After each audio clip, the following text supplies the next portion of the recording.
Quelque chose est en train de changer au Moyen-Orient, et la plupart des gens regardent exactement au mauvais endroit. Depuis des semaines, les médias se concentrent sur les missiles interceptés, les explosions spectaculaires, les menaces nucléaires et les déclarations politiques entre Washington, Téhéran et Tel Aviv. Mais derrière ce vacarme permanent, une autre bataille se prépare. Une bataille beaucoup plus silencieuse et potentiellement beaucoup plus dangereuse. Parce que les guerres modernes ne se gagnent pas uniquement avec des bombardements. Elles se gagnent avec les routes qui fonctionnent encore, avec les ports capables de recevoir des cargaisons, avec les pistes d'atterrissage encore utilisables, avec les dépôts de carburant qui n'ont pas explosé. Et lorsqu'un pays commence à perdre ces choses-là, même l'armée la plus technologiquement avancée du monde commence lentement à s'étouffer. C'est précisément ce que certains analystes militaires observent aujourd'hui dans le conflit entre Israël et l'Iran. Et plus ils regardent les frappes iraniennes récentes, plus une conclusion inquiétante apparaît. Téhéran ne teste peut-être pas seulement les défenses israéliennes.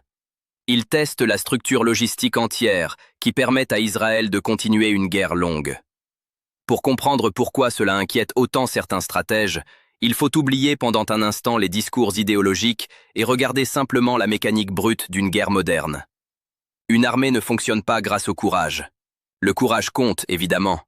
Mais le courage seul ne fait pas avancer un char, ne recharge pas une batterie antimissile et ne ravitaille pas un avion de combat.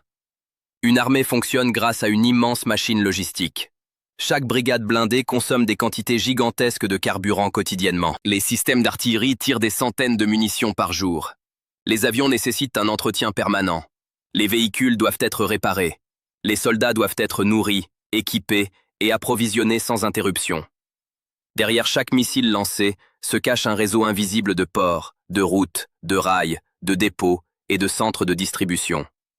Et si ce réseau commence à tomber, alors la puissance militaire commence elle aussi à s'effondrer. C'est probablement ce que l'Iran a étudié pendant des années. Car lorsqu'on analyse les frappes menées depuis le début de la crise de 2026, un détail ressort immédiatement. Plusieurs attaques iraniennes semblent viser moins les symboles militaires que les infrastructures qui permettent à l'armée israélienne de fonctionner dans la durée. Les ports, par exemple. Israël dépend fortement de quelques grandes installations maritimes pour recevoir équipements, carburant, munitions et matériel stratégique venant de l'étranger. Haïfa, Ashdod et Eilat représentent des points vitaux dans cette architecture. Et le plus inquiétant, c'est qu'il n'est pas nécessaire de détruire totalement un port pour le rendre inutilisable. Il suffit parfois de frapper les bonnes infrastructures, grues de déchargement, systèmes énergétiques, voies ferrées, zones de stockage ou réseaux de carburant. Un seul élément critique détruit peut bloquer toute une chaîne logistique. Et cela change complètement la nature du conflit. Parce que dans ce scénario, l'objectif iranien ne serait plus forcément de vaincre Israël dans une guerre conventionnelle directe. L'objectif serait d'épuiser progressivement sa capacité à soutenir une guerre longue. C'est une logique très différente. Et plusieurs signes indiquent que Téhéran réfléchit déjà dans cette direction. Depuis le début des échanges militaires récents, l'Iran a continué à lancer des frappes malgré les bombardements israéliens contre ses propres installations. Les tirs ont été maintenus sur plusieurs jours, parfois avec des ajustements visibles dans le choix des cibles et des trajectoires. Pour certains analystes, cela ressemble moins à des frappes improvisées qu'à une phase de test méthodique. Tester les temps de réaction, tester les systèmes antimissiles, tester les vulnérabilités logistiques, tester la saturation. Autrement dit, apprendre comment le système israélien respire. Et c'est précisément ce qui rend cette situation aussi préoccupante. Car l'Iran semble avoir compris quelque chose de fondamental. Dans une guerre longue, la question centrale n'est pas seulement « combien de missiles reste-t-il ?» La vraie question devient « combien de temps un pays peut-il maintenir sa machine militaire en fonctionnement sous pression continue ?» Et c'est ici qu'apparaît le principal problème stratégique israélien. La géographie. Israël est un petit territoire avec un nombre limité de grands axes logistiques, de ports majeurs et de corridors de transport critiques. Cela rend certaines infrastructures extrêmement difficiles à remplacer rapidement. Un pont détruit peut bloquer un axe entier. Une piste d'aéroport endommagée peut empêcher les gros avions cargo d'atterrir. Une installation portuaire frappée peut ralentir des approvisionnements vitaux pendant des semaines. Et contrairement à ce que beaucoup imaginent, même les États-Unis ne peuvent pas facilement compenser ce type de rupture à grande échelle. Oui, Washington possède des avions cargo gigantesques, capables de transporter du matériel militaire partout dans le monde. Mais le transport aérien ne peut pas remplacer totalement les capacités maritimes d'un grand port moderne. Un seul navire cargo transporte souvent davantage de matériel que des dizaines d'avions militaires. Et surtout, les avions ont besoin de pistes intactes pour atterrir. C'est précisément pour cela que plusieurs experts craignent aujourd'hui une évolution très particulière du conflit. Un passage progressif vers une guerre d'interdiction logistique. En clair, au lieu de chercher des victoires spectaculaires immédiates, l'objectif deviendrait d'user lentement la capacité opérationnelle israélienne.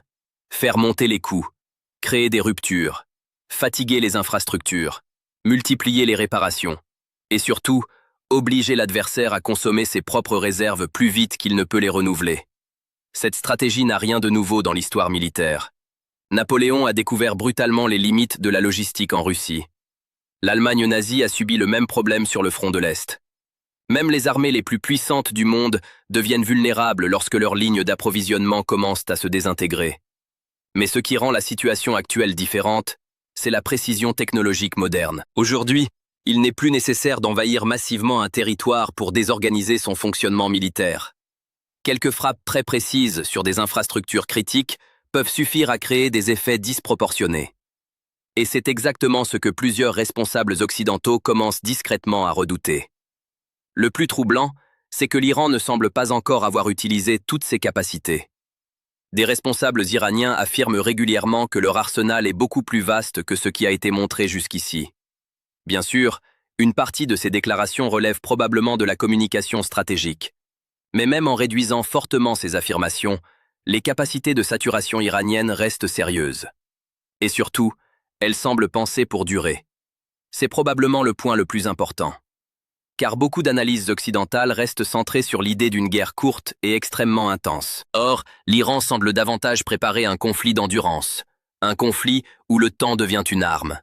Et c'est précisément ce qui inquiète certains militaires israéliens et américains.